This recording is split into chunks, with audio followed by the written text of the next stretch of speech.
Climate change has become a question of concern in Africa that requires immediate response before it gets out of control. Uganda, for example, is anticipated to experience cumulative rainfall rise in Lake Victoria region by 10% in the next 16 years compared to the last 16 years, according to the United Nations data report. Our fish landing site located north of Lake Victoria was among the affected regions between mid-April to June 2020, when water levels rose up from 12 meters to 13.32 meters, which started in 2019 as the second highest increase recorded since 1964, when the water level rose to 13.46 meters, as stated on 1st May 2020 by the Ministry of Water and Environment. Ggaba market, that was formerly a booming business ground, having around 625 service providers, out of which 500 are women, is now unable to pace up because 400 of them are unable to continue working as their business stalls were covered and destroyed by the high water tides in mid-2020. Because of this, only 100 women are believed to be working from the roadside, which hinders other activities, according to one of the sources that never wanted to be disclosed. 𝐷𝐾𝐿, the vice chairman of Ggaba Trading Center, clarifies that many people operating businesses around the lake were displaced by water during the first phase of COVID-19, especially which affected their livelihood.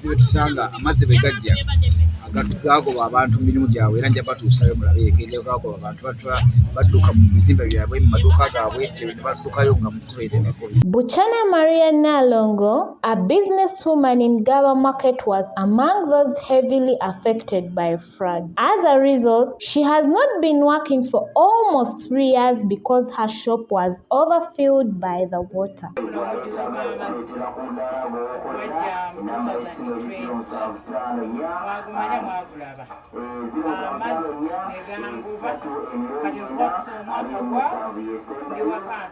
Buchana adds that since water has started drying up, one would clear the place and start working, but there is no money to start with.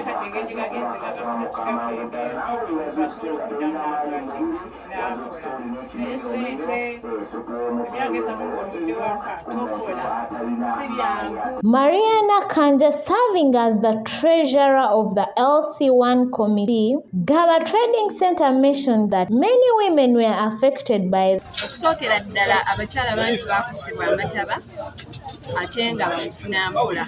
Essaawa eno ennyumba zaabwe zikyali mu mazzi, balina abaana b'okuweerera, balina abaana b'okuliisa, nga n'abamu bamaama baffe bakaddiye mu myaka tebeesobola.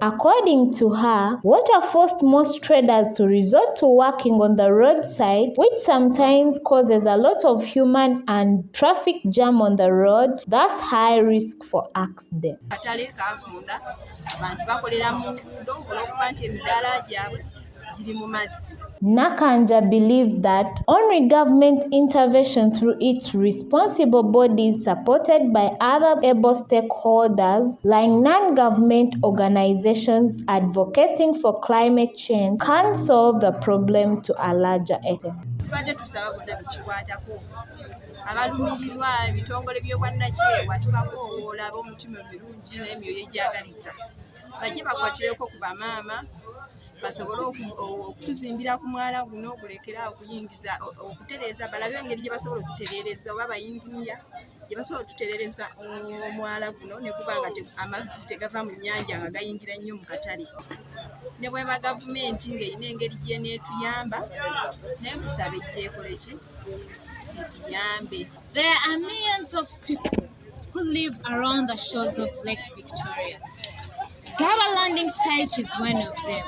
They are affected by the climate change.